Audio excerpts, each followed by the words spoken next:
Hey YouTube, what's going on? I think I'm gonna make a video on my stereo this time, just me talking because I keep getting copyright strikes on these videos. So we're gonna try to just make a video here of this. This is a $30,000 stereo, McIntosh. So let's turn it on right now.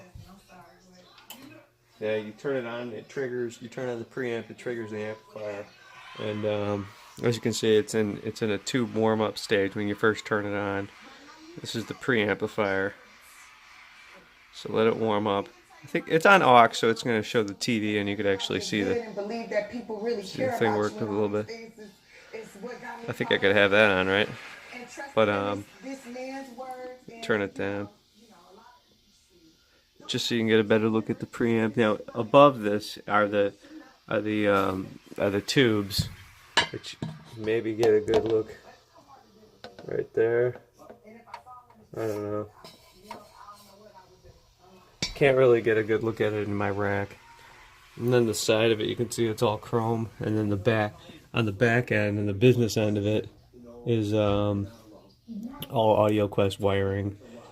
And I have a monster cable wire there just because I don't have a long enough AudioQuest cable. But we could move this around a little bit, get a better look at the back of it.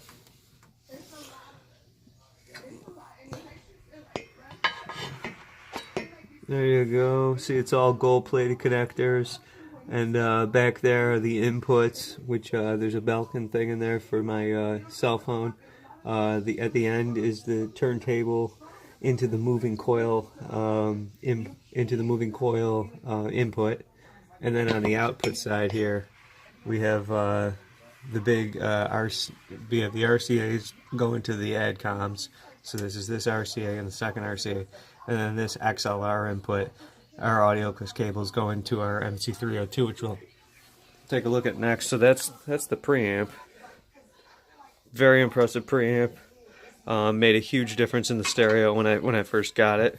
I would highly recommend a C2500 tube preamplifier from McIntosh. These retail for about $7,000, but now you can pick them up for about $4,400. So moving down to the power amplifier, you can see it's on very low right now. See, just a slight oscillation of the meters, and you can see it's an MC302 power amplifier made in Binghamton, New York, made in the USA, just like the preamp. The autoformers are on either side. These are the autoformers, and this is a transformer, and then the rest of it's all sealed up. Cooling grates. This thing gets really hot when it's cooking, I'll tell you. You can see it right through there in the chassis. And in the back, you can see all the AudioQuest cables and AudioQuest Rocket 33. Here goes to the speakers. See AudioQuest Rocket 33 speaker cables into the Polk Audio LSIM 707 flagship speakers. So let's just get a good look at the speakers here. And you can see they're vented out the bottom. And yeah, see, they're vented out the bottom. But you can't really can you get a good look at that? See how the vents come down through, there's two ports at the bottom. And those are venting these 6x9 Cassini woofers. And then we got the mid bass, tweeter, and mid-range. So this is a four-way design. And then going back to the stereo again, going back to the stack, we got two Adcom GFA 555s, and these have been infallible. These are just great amplifiers. And these are powering the kitchen speakers, which are just little Boston acoustics. This is way overpowered, but goes to show too much power is not a bad thing. This one is powering the kitchen, and this one's powering the living room. And then, of course, we're in the family room here. And then this is my main source that I always use, my Musical MMF 2.2 turntable. And this retailed for about $600, and I put a $100 sound deadening platter underneath it. So that's, you know, 500 to 600. This Acroplat was another 100. That's 700. And then for 800, we did the Hanna moving coil SL cartridge, which I was able to purchase now that I have the C2500 tube preamplifier that has a moving coil input.